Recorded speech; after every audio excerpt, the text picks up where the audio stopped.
So I'll start with the numbers.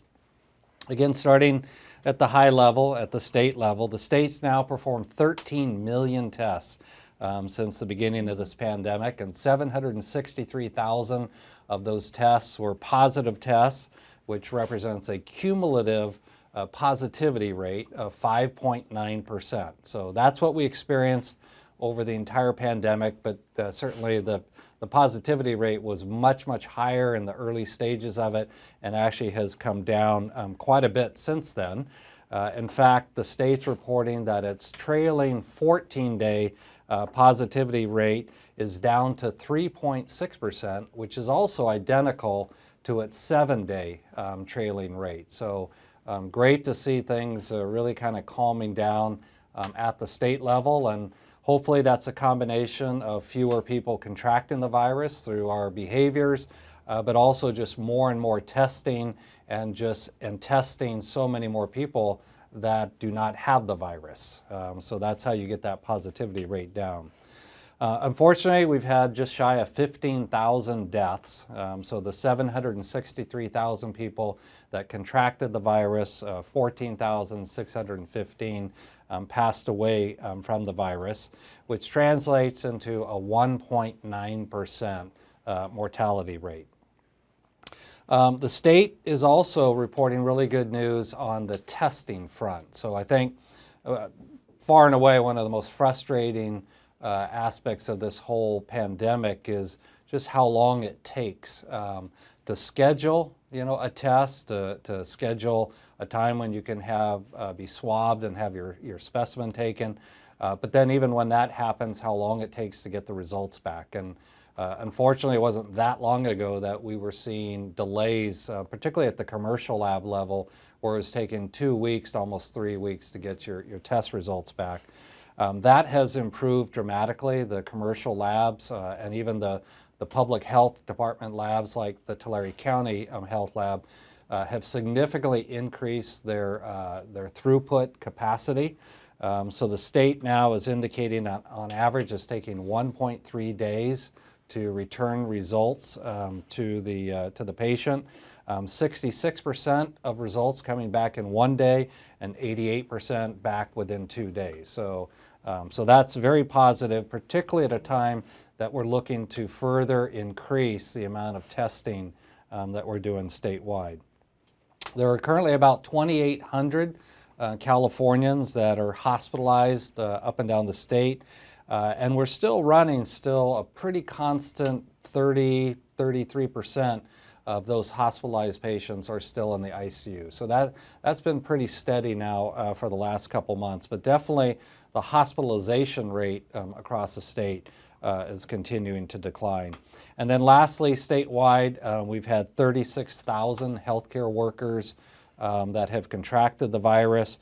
But interestingly, the mortality rate significantly lower in healthcare workers, and I have no explanation for that, but I mentioned earlier that a 1.9% mortality rate statewide, but among healthcare workers only 0.48% mortality. So again, I don't know what to attribute that to, but healthcare workers in general have fared much better in this pandemic. So moving now down to the county level, the county has now, and this just isn't the county, this would include Kaweah Delta, include Sierra View Hospital, commercial labs, but there have now been 122,000 tests performed countywide. 15,486 of those tests came back positive. So we have a cumulative positivity rate of 12.7%. So certainly much higher than the 5.9% that statewide is being experienced. But again, as I've said repeatedly, Tulare County probably followed the CDC guidelines much more stringently than other parts of the state, in that we've largely only been testing symptomatic patients. So we're naturally going to have a higher positivity rate when you're testing people that are most likely going to have the virus. So, but like the state, we also are seeing some very positive and dramatic improvements in that. So the county has just reported that its 7-day, they don't report a 14-day trailing, but its 7-day positivity rate is dropped down to now 8.7%.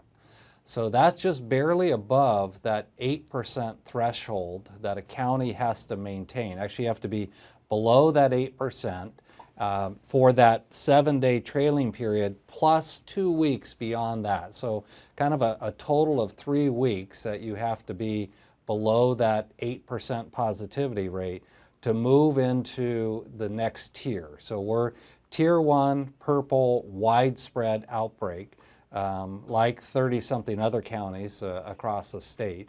But we have the greatest number of restrictions on us in terms of what we can do from a business standpoint, a societal standpoint, our gatherings, things of that nature. But it's not just the positivity rate. You also, another important number is the number of new cases each day that are being observed or detected. Again, over that trailing 7, again, it's an average. You have to get below 7. So to move to tier 2, you have to have a positivity rate that is below 8%, and you have to have fewer than 7 new cases per day per 100,000 people. So 480,000 people live in Tulare County. So if you have to be less than 7 new cases per day per 100,000 population, it equates to about 32, 33, somewhere in that neighborhood of new cases that we could have every day and still fall into that tier 2 category. So that's something that we're also looking at very carefully. We right now are averaging, if I look at my county number here, we're averaging 12.3 new cases per day per 100,000 population. So multiply that number by 4.8 times and we're at 59. So unfortunately, quite a ways away from that 32 to 33 average daily new cases. But if things continue to move in that direction, now understand that you could test all kinds of people and have a lot of negative tests, and that certainly helps your positivity rate, but that doesn't drive down your number of new cases. The number of new cases is those people that got infected. So we got to really work on both that the percentage of tests that come back positive as well as just the number of people that are contracting the virus. But both appear to be moving in the right direction. Again, at the county level, we had 1 new death that was reported early this morning, so we're now up to 256 total deaths throughout the county, of which almost half, 46%, 118 of them occurred in nursing homes, which we know that happened very early on in the pandemic in Tulare County. And for Tulare County, while the state has an overall mortality rate of 1.9%, that's actually an area where we've done better. So we've definitely had more people contract the virus in Tulare County, but fewer of them have died as a result. Not a marked difference, but we're at a 1.6% mortality rate versus the state's 1.9. But again, as I mentioned a couple weeks ago, if you translate into, well, how many actual deaths does that represent then? Well, it equates to 53 deaths per 100,000 population. And again, that's simply taking that 256 and dividing by 4.8, 480,000 divided by 100,000. And 50 deaths per 100,000, to put that into context, last year with respect to the flu, there were 2 deaths per 100,000 population across the country. So definitely the mortality rate of COVID is 25 times higher than it is for the flu, but again, that's because we have a pretty effective vaccine. And that's why it's so important to develop an effective vaccine to battle the COVID virus. We've had, of those 15,000 something positive cases, 95% of them have recovered. More good news. So a very low percentage, obviously 1.6% died, but another 95% have recovered. And again, to remind folks that recovered is a relative term. Some people recover with no lasting effects whatsoever, but others have recovered but still have residual effects of it. And we'll learn more and more about the virus and those longer term effects that may be with us for a very long time. So the really good news is when I now move down to Kaweah Delta. So this morning at 6:30 a.m., I'm delighted to report we only had 27 positive COVID cases that were in the acute medical center. It's probably been since May since we saw numbers that low. Knocking on everything we can here. We've continued to see that come down steadily over the last couple of weeks. So of those 27 positive cases, 26 of them are adults. Only one child that is currently in-house that's COVID positive, although we also have a couple other adults that are suspected of having COVID, but results aren't back yet, so we're not absolutely positive. But just thrilled that only 27 COVID patients in-house today, only 5 of them in the intensive care unit, 4 of them on ventilators. So again, everything kind of moving in the right direction. Not only are we seeing fewer hospitalizations, but when they do require hospitalization, the earlier we can get them, the more successful we are helping them recover from the virus. Definitely, you know, the medications, remdesivir, dexamethasone, the proning for intubated patients, steroids, just, you know, learning more and more. Our incredible physicians, our intensivists, our adult hospitalists, our specialists, just getting a better sense of what works taking care of these patients. And again, the sooner that they're hospitalized, the sooner that we can start treatment, generally the more successful the outcome. And then lastly, also on a very positive front, I report to you all the time the number of our employees that have contracted the virus. So since the beginning of the pandemic, we've had 350 employees that contracted the virus. Only 23 of them are still out on leave of absence, being quarantined. So virtually all of them recovered and back to work. So our staffing has gotten a little bit better, which is a good thing, because I'll talk in a moment that we're still an incredibly busy hospital. We've had 13 providers, so physicians, physician assistants, nurse practitioners. Over the pandemic, we've had 13 of our medical staff providers that have tested positive. 12 of them have recovered, and unfortunately, one of them passed away.